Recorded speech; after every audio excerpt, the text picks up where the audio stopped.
Call the member for Ryde. Thank you, Speaker. Today, Macquarie Park is the 6th largest GDP producing centre in the country, on track to become number 4 by the end of the decade.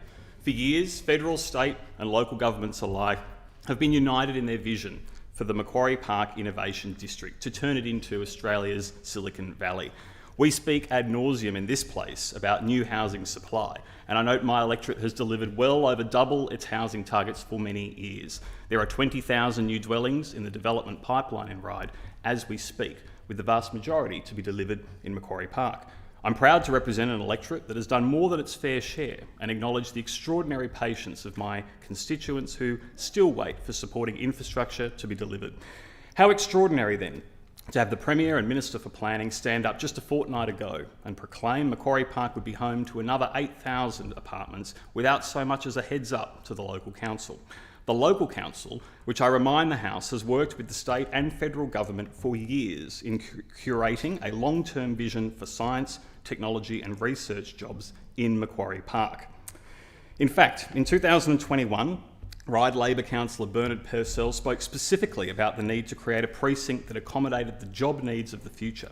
He said in an online blog post, quote, "We also need to develop smarter, greener digital businesses in Macquarie Park and around Ryde to replace manufacturing."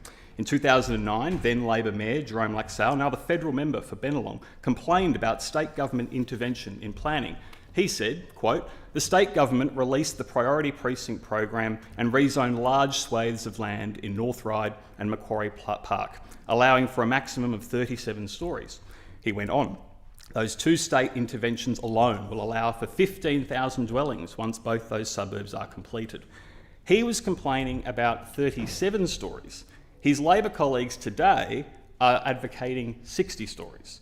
And in 2017, speaking to local paper The Weekly Times, the entire Labor Council team took a platform to the election that would, and I quote, "encourage nighttime activation in commercial zones and make Macquarie Park the live music capital of Sydney's northwest."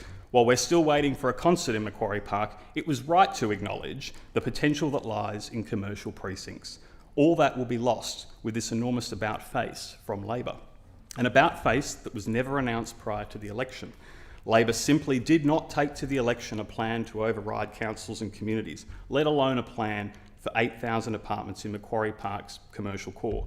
Ryde has fundamentally lost confidence in this government to deliver the infrastructure needed to make it work. And why? Because look at the two commitments they did make before the election. One, to Ryde's Korean community to build a new cultural centre. This project is ineligible under their own rules, fully unfunded and on land they don't even own. And two, to save TG Milner, a policy that Ryde's Labor councillors are actively walking away from at the behest of colleagues in this place who develop any site they can find, whether it makes sense or not. In the same week this 8,000 apartment plan was announced, the one road improvement project the government did promise pre-election was scrapped, a minor intersection upgrade in Eastwood. You can't build new housing without confidence, without infrastructure or public confidence, and this government has neither. Now, before we proceed with more housing in Macquarie Park, noting the 20,000 already in the development pipeline, I'm calling on this government to deliver a new school. The Midtown Primary School delivered by my predecessor and K-12 school that's proposed for Macquarie Park were designed with existing growth numbers in mind. Add 8,000 and you simply must deliver another. Finally, I note that more people working in tech live in Ryde than any other community in our country. For years, we have been deliberate about creating jobs for these people to work near their homes.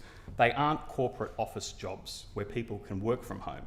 We are talking about specialised laboratories, advanced manufacturing and testing facilities, some of the most in-demand commercial real estate in the world.